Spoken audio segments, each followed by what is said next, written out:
Imagine un enfant dans une école. Il regarde la carte du monde, son continent est tout en bas. Et dans le manuel, une seule page sur l'Afrique. Esclavage, colonisation. Alors il baisse les yeux parce qu'il croit que tout commence là. Mais un jour, il découvre une vérité.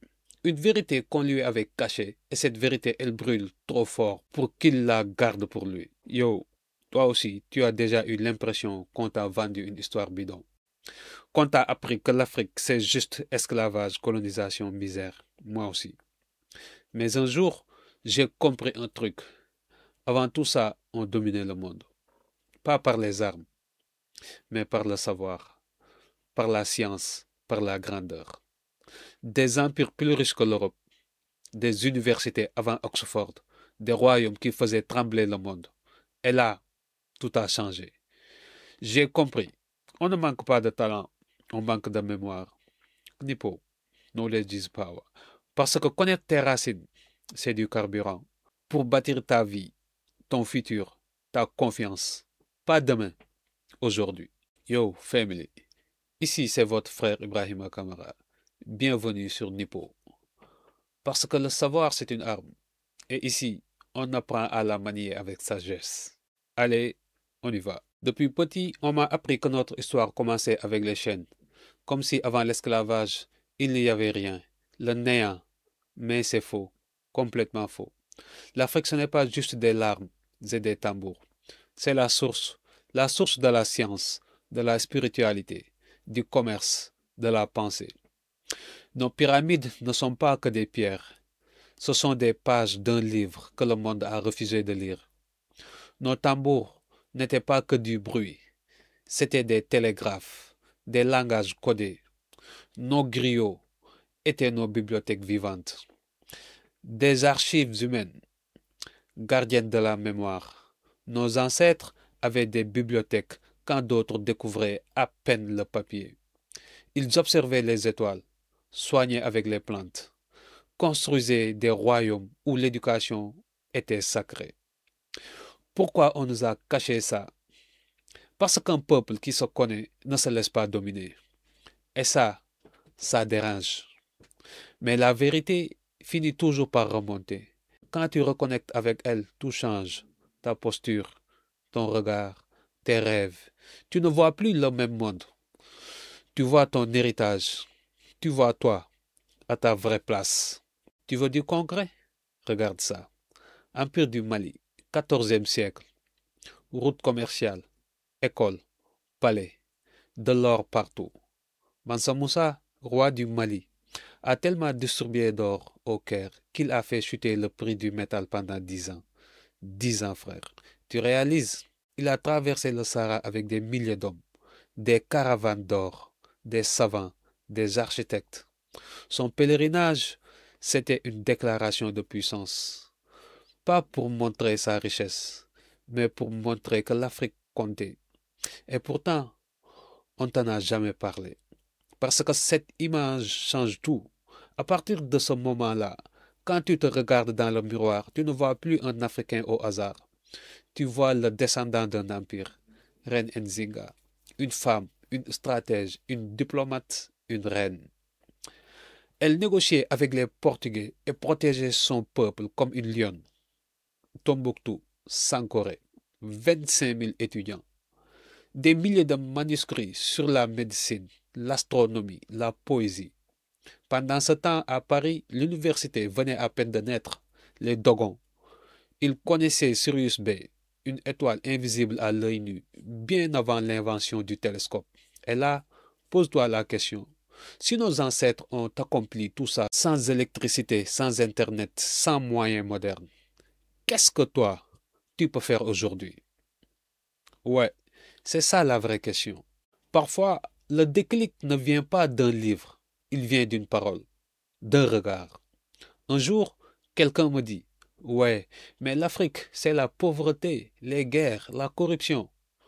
Je souris. Mais à l'intérieur, ça me brûle. Parce que ce genre de phrases, on les entend trop souvent. Et souvent, elles viennent même de nos propres frères. Ce jour-là, j'ai eu un électrochoc. Je me suis dit, non, on ne peut pas continuer à se voir comme ça. Alors j'ai cherché, j'ai lu, j'ai découvert nos figures, Cheikh Anta, Sundiata Keita, Nzinga, Nkrumah, Sankara. Et j'ai compris, nos ancêtres n'étaient pas des victimes, c'étaient des bâtisseurs, des penseurs, des guerriers de lumière. Ce jour-là, j'ai repris ma fierté, pas pour me sentir supérieur, mais pour me redresser. Nos ennemis n'ont plus besoin de chaînes. Il suffit qu'on oublie d'où on vient. Mais le jour où tu redécouvres ton histoire, ton mental devient une forteresse. Pourquoi c'est si important? Parce qu'on nous a volé notre image. Et quand tu perds ton image, tu perds ton élan. Mais le jour où tu connais ton histoire, ton mental change, ta marche change, tes rêves changent.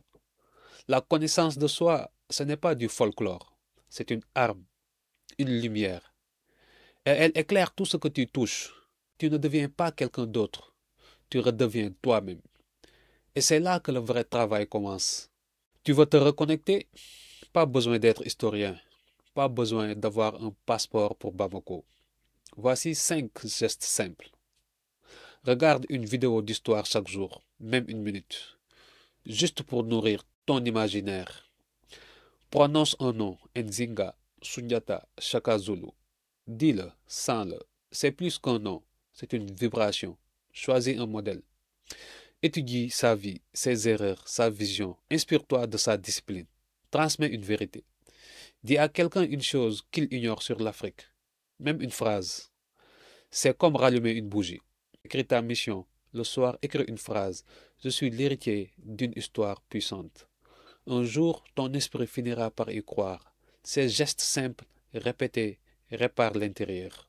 Mais tu vois, frère, sœur, ce combat, il ne se gagne pas avec des likes, ni avec des c'est vrai dans les commentaires. Il se gagne par la transmission. Parce que la connaissance, si elle reste enfermée, elle meurt. On dit souvent, ces vérités doivent être apprises à l'école. Oui, c'est vrai. Mais l'école, c'est aussi toi. C'est ta bouche, c'est tes mots, ton téléphone, ta page. Chaque fois que tu partages une vérité, tu fais ta part. Chaque fois que tu expliques à un jeune ce qu'on t'a caché, tu rallumes la chaîne du savoir. Ne laisse pas cette flamme mourir avec toi. Partage-la. Même si c'est juste une phrase, même si c'est juste un nom. C'est comme ça qu'on reconstruit une mémoire collective. Pas avec des grands discours, mais avec des gestes répétés, un à un, jour après jour. Ce que je te dis là, ce n'est pas une leçon, c'est un rappel. Ce soir, fais une seule chose. Regarde une vidéo d'histoire. Lis un nom. Écris ta mission. Ce sont des gestes simples, mais c'est comme ça que commence chaque révolution intérieure. Et si tu veux aller plus loin, tu sais où me trouver. Sur Kunipo, tu trouveras des ressources, des guides, des outils pour nourrir ton esprit et élever ta conscience. Parce que le savoir, c'est une arme. Et ici, on apprend à la manier avec sagesse. Dis-moi en commentaire, quelle figure t'inspire le plus? Nzinga, Sankara, Cheikh Anta. Et surtout, partage cette vidéo à quelqu'un qui en a besoin. Parce qu'on ne se libère pas seul, on s'élève ensemble. Si tu as appris quelque chose aujourd'hui, fais ce que nos anciens faisaient, transmets, partage la parole, partage la lumière. Et souviens-toi, ici on ne parle pas pour briller, on parle pour éclairer. À très vite et surtout, garde la flamme allumée. Knowledge is power. Le savoir, ta véritable force.